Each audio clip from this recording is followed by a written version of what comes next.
In Miami-Dade, there is a rule, written, active, and legally binding, that many residents don't know, and that some commissioners seem to prefer ignoring. It's called, Reasonable Opportunity for the Public to be Heard on Non-Public Hearing Propositions, Rule 6.06. And it's not a courtesy. It's a right. What exactly does this rule say? Rule 6.06 requires the Board of County Commissioners and its committees to give the public a reasonable opportunity to be heard on any policy proposal that will be voted on and that does not have a formal public hearing. Rules of Procedure. The rule uses the term, proposition, to describe a matter of general, substantive policy, not a procedural motion or a minor administrative detail. Rules of Procedure. And it's clear, if the Commission is going to make a decision on a substantive issue, the public must have a chance to speak before the vote. Where does this right apply? If the issue goes first to a committee, the opportunity to speak must be provided at the committee meeting. If the issue goes straight to the full commission, then the opportunity must occur before the full commission. The commission cannot hide a decision in the agenda and vote without hearing from the people. When can they legally deny public comment?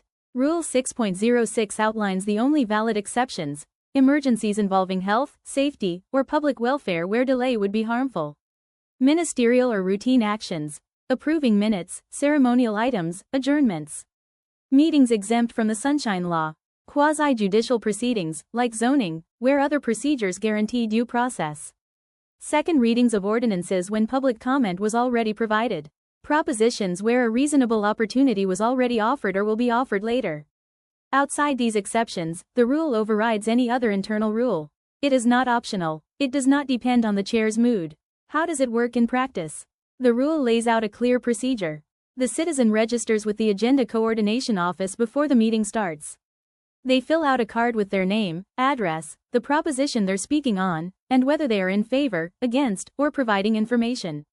When called, they come to the podium, state their information, and have a limited time to speak. In practice, this limit is 2 minutes per person, with overall time caps for those supporting and opposing the item.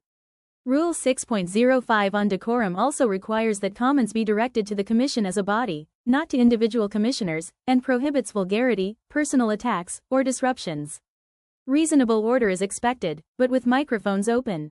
What can commissioners not do under Rule 6.06? This rule makes several things completely unacceptable. They may not cut off a resident who is speaking on the proposition, just because the comment is critical or uncomfortable. They may not use, "that's not on the item," to silence comments clearly related to the funding or policy at stake. They may not weaponize the 2-minute limit, especially when no one else is waiting to speak. They may not give long, uninterrupted time to lobbyists while cutting residents from vulnerable neighborhoods to 1 minute. The time limit exists, yes. But the key word in the law and in Rule 6.06 is reasonable. Not a tool for selective censorship. What has happened with Oliver Gilbert and Kian Hardiman? In recent years, Commission Chair Oliver G. Gilbert III and Commissioner Kian Hardiman have enforced these rules so rigidly that it becomes a political filter. At budget hearings, residents questioning spending priorities are cut off at 1 minute or exactly 2 minutes, with the phrase, "Thank you means your 2 minutes are up." Even when no one else is waiting to speak. When residents reference the mayor or commissioners regarding animal shelter failures, transportation issues, or violence in minority neighborhoods, they're told they cannot address individuals, even though the rule only prohibits personal attacks, not mentioning officials and legitimate criticism. At the Infrastructure, Innovation and Technology Committee, a resident criticizing the county's electric vehicle spending asked for just 1 or 2 more lines to complete her citation. Gilbert immediately cut her off, denying extra seconds even though the podium was empty. His response was, "Thank you means your 2 minutes are up." Submitted in writing. Technically, he can point to the timer. But is that a reasonable opportunity to be heard? Or is it a procedural wall used to keep uncomfortable criticisms off the official record? What residents can and cannot do under the rule. Residents are allowed to speak respectfully on funding, programs, public contracts, transportation, shelters, policing, or any policy decision tied to the proposition. Criticize administrative decisions, demand accountability, or request investigations. Mention the mayor or commissioners in their official capacity, as long as comments are directed to the commission as a whole.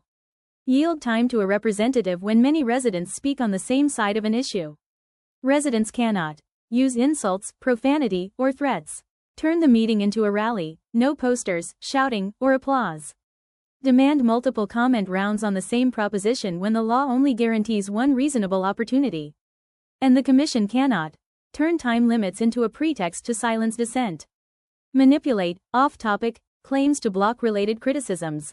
Ignore the county charter's guarantee that residents have a right to be heard when time permits. Final message. Rule 6.06 is not a formality. It is the legal mechanism that ensures democracy in Miami-Dade. When a commission chair tells a resident, "Thank you means your 2 minutes are up," while giving lobbyists unlimited time, the problem isn't the clock, it's the misuse of power to decide who gets to be heard.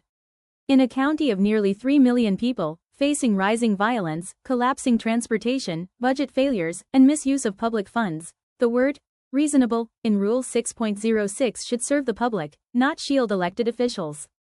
Because government, of the people, by the people, for the people, begins with one simple act. Let the people speak, and listen to them fully.